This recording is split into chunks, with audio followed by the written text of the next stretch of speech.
Hello and welcome to the Columbia Daily Tribune's Courtside View basketball webcast. This is Tribune Sports Editor Joe Waljasper along with Tribune basketball beat writer Steve Walentic. Steve, the topic for today, the topic for this week has really been Frank Haith and the NCAA. There's been a few bombshells since last we spoke. On Monday, CBS Sports reveals that a source they spoke to indicated that the NCAA was going to come down hard on Frank Haith, essentially charging him with unethical conduct. Basically saying they didn't believe his story about giving $10,000 to the family of a former Miami recruit, and that some of the possible ramifications were even a show cause penalty, which is kind of basically the death sentence for a college coach. So certainly Monday through Tuesday things not looking good for Frank Haith. Then Wednesday, kind of a stunning development. The NCAA comes out and admits that portions of its investigation of Miami were tainted by investigators improperly working with Nevin Shapiro's attorney, basically having him on the payroll to get information, which they're not allowed to do, obviously, and that information would be basically stricken from the record and would not be admissible, and kind of the whole thing is on hold until they sort out what all's gone wrong on their end. So, what do you think the upshot is now for Frank Haith? Well, I imagine he's got to be probably more hopeful than he was maybe a couple of days ago when CBS Sports' report first came out, just because it obviously didn't look good for him based on that report, and that report was different than or possibly different than what the actual notice of allegations is going to say. But you certainly think that the latest development weakens the NCAA's ability to make a case against Miami, against Frank Haith, against anybody that they're trying to charge with wrongdoing in this case. We don't know for sure that it will change anything for Haith specifically. Mark Emmert in a teleconference making this announcement said that not all of the information that the case is based on came from this method. Yes, he said only a small portion. In fact, only a small portion. So we'll just have to see. The investigation is supposed to take 7 to 10 days. It's going to further delay a process that seems like it's been going on forever already. But it certainly has the opportunity to dramatically impact what happens next. You don't know if this is good for Frank Haith, but it can't be bad for Frank Haith, I guess is how I would put it. Because you don't know if the specific information, this is a massive investigation, mostly of the football program. You don't know if his corner of the investigation was information that was gathered improperly. So that's what we don't know. So it's possible that it won't have much effect. But if nothing else, I think when he responds to the NCAA, if he needs to, and when he goes in front of the infractions committee, to me the NCAA's position is weakened from what it might normally. Certainly the moral high ground has been lost on their point of view if they're going to try to stick him with a major penalty when their own organization is obviously full of dirty cops basically doing anything they can to get information improperly. So I don't think in any way, shape, or form could this be bad news for him. Absolutely not. And this is going to weaken the NCAA's ability, not just in this case, but I think going forward. I mean, they have a real credibility problem. They've had a real credibility problem for a while.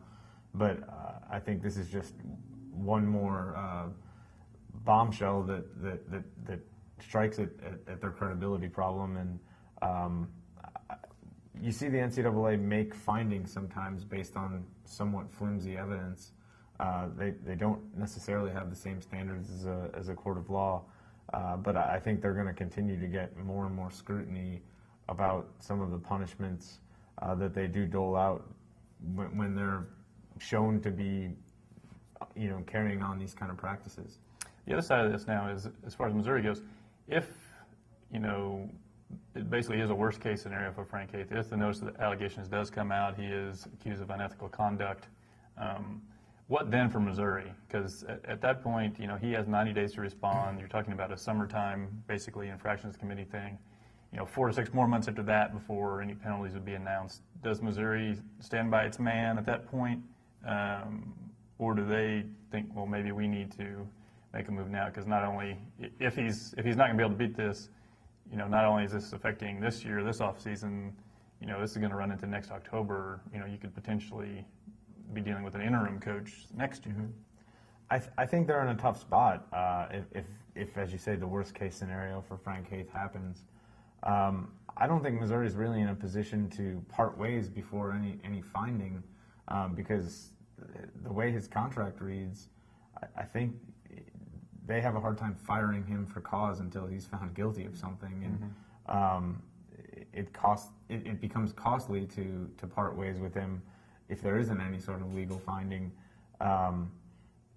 I think they would be inclined to probably let this play out as long as possible, which probably means at least through a potential hearing in front of the Committee on Infractions, as you said, which would probably be sometime in June. But either way, they're in a really difficult situation, because if they do let it go that long, as you say, they're kind of hamstrung no matter who the coach is next year when it comes to recruiting this summer, which is very important for the 2014 recruiting class. They're in good shape in that they already have 3 players signed for 2013 and a 4th one committed. And we'll see if he honors that commitment in April. But I think that's where you start seeing real problems for the program, is when you get beyond next season based on what happens this summer. And I wonder if the NCAA's admission would kind of change Missouri's, the way they look at Frank Haith. If the evidence of the notice of allegations is very damning, but Frank Haith is telling a different story, does the credibility you put in the notice of allegation weaken now, because you're thinking, well, do I even trust what the NCAA is writing is legit? I mean, I certainly think that you would, and I mean, you've written about this already. The NCAA is not always right when it comes to what's in the notice of allegations, and Missouri knows from its own experience.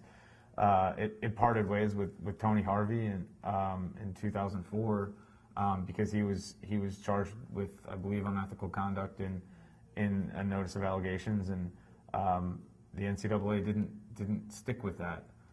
They ended up not being able to prove that charge in front of the Committee on Infractions, and I don't know that Missouri regretted getting rid of Tony Harvey, but certainly they didn't need to get rid of him because of NCAA punishment. I do think that sometimes NCAA investigations, there's what they think has happened, and there's what they can prove has happened. And sometimes when will stick what they think has happened in the notice of allegations, and if the infractions committee doesn't make it stick, well, still you've been saddled with that accusation for 2 months, basically. So that, I don't think, is an overly uncommon occurrence. I think that's absolutely true. And I mean, certainly, no matter how this all plays out, Frank Haith's reputation is not what it was when he got hired at Missouri. And it's not going to be, because certainly people have it in the back of their mind that he was involved in this. If it turns out that they can't make that case, then that is unfair. And again, we just don't know how this is all going to play out still. Okay, we'll tune in tomorrow when we will discuss the only slightly less problematic play of the Tigers on the court.